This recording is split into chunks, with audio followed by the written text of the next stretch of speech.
Hey everyone, if you're watching this video, that means you're probably interested in getting a CDL license and you want to know which documents you're actually going to need to be certified and actually eligible to actually get yourself a CDL license. So let's talk about those different things that you're going to need in order to know if you can actually get your CDL license or not.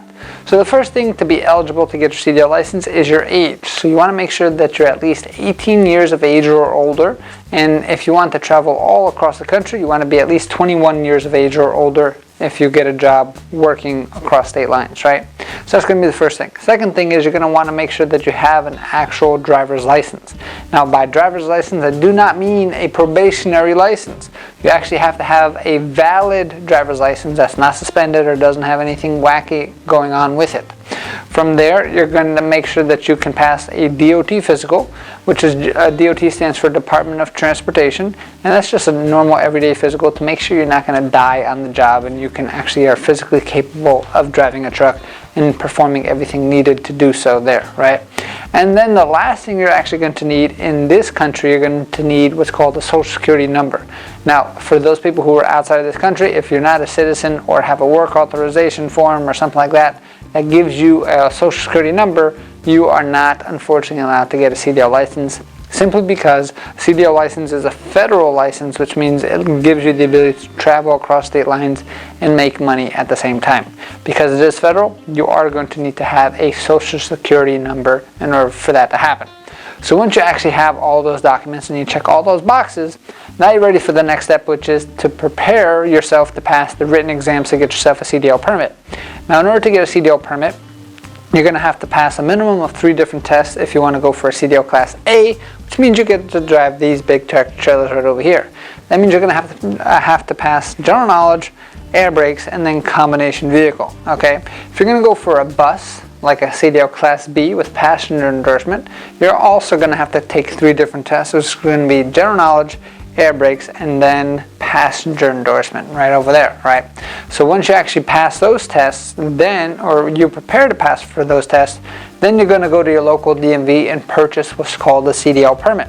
Now, anytime you go to a DMV, it's always good to bring your kitchen sink of documents and everything else, because you always know any trip there, they're going to want to make sure you are who you say you are, and you need to prove documentation to make sure that that is correct.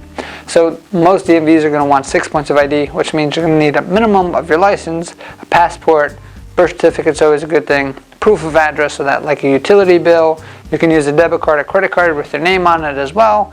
But bring a bunch of different documents, because it depends on who's working at the DMV, might favor one thing over the other. It's always better to be over prepared, so then you don't have to go to the back of the line or try to do this thing all over again, because it doesn't matter where you are in this country, the DMV is probably not the best place that you want to hang out for hours and hours on it, right?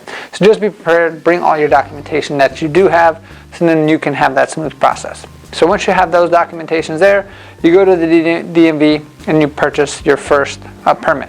In most places, they're going to call it a test receipt, and that's just a normal piece of paper, right? Once you pass the actual written test, then it's time to validate the permit. Because if you don't validate the permit, technically and legally, you can't actually go and drive the vehicle just by passing the test, right? So those 3 tests that you're going to have to pass. In the state of New Jersey, for instance, to get a valid permit, you're going to have to then bring your DOT physical in with you with the written test passed, and then you're going to have to give those 2 things to the DMV, and they're going to give you a plastic card that looks like a license that's called the CLP, Commercial Learner's Permit. Once you have the Commercial Learner's Permit and you have the stamp on the back of that paper permit, or what's called the test receipt, now you're officially able to actually start training and start driving the truck on the open road if you chose to, right? From there, you would then continue the training. You'd have to go through what's called an ELDT process. ELDT stands for entry-level driver training. And if you're a student here at Driving Academy, we actually make this as seamless as possible for you. Most of the stuff can be done online on your phone, tablet, or computer, so you can do it anytime that you want, after work, before work, or even come in person if you need help with that as well, right? So the ELDT, you're going to have to pass a theory course. We have about a 60-question test. You're going to have to get 80% or better, and we try to get all the fluff out, so we give you the training videos that you need. As long as you pay attention, you'll be able to pass the first time. After that, then you can actually start the hands-on yard and road training to get you ready for the road test. And the road test is going to be split into 3 different parts. First part of the test is all about inspecting the truck. They're going to have to know how to inspect both the inside and outside of the vehicle. Second part of the test is all about parking the truck 6 different ways. And third part of the test is actually driving the truck on the road itself. Now, when it comes time to take your test, you are going to have to bring the proper documentation.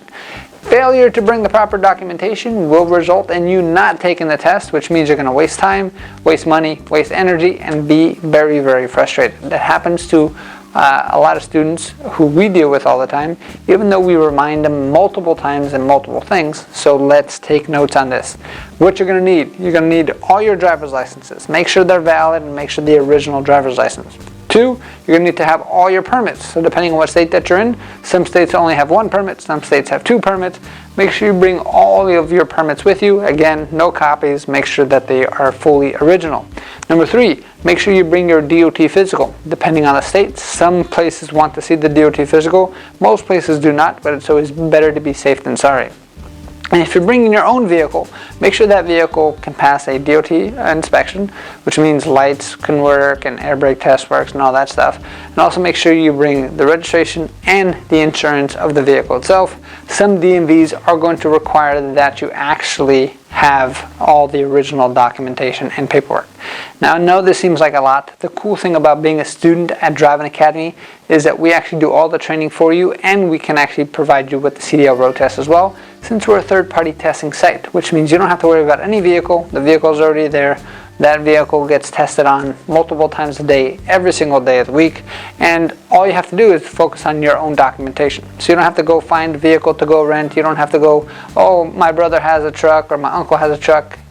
He has to take a day off work so we can use this truck. No, we'll handle everything just for you. You just have to come on in, show up in your car, and you'll get tested. If you pass, congratulations. In a few days, we'll update it to the system, and you can go pick up your actual CDL license from whatever local DMV that you're currently in. So if you are interested in learning more about what our process looks like and how we can actually guarantee, that's right, I said guarantee, that you walk away with your CDL license, we can definitely help you out with that. Give us a call, 908-525-3609, or check out our website at cdldrivingacademy.com. Again, cdldrivingacademy.com. Thanks. Have a great day. Hey, thank you so much for watching this video. If you like it, make sure you hit that like button. Also, subscribe to our channel. It's really going to help us out. Click on that button. And if you want to continue yourself on your road to freedom, here's more videos to watch. There's endless amounts. Hopefully we get to see each other one day very soon. Thanks.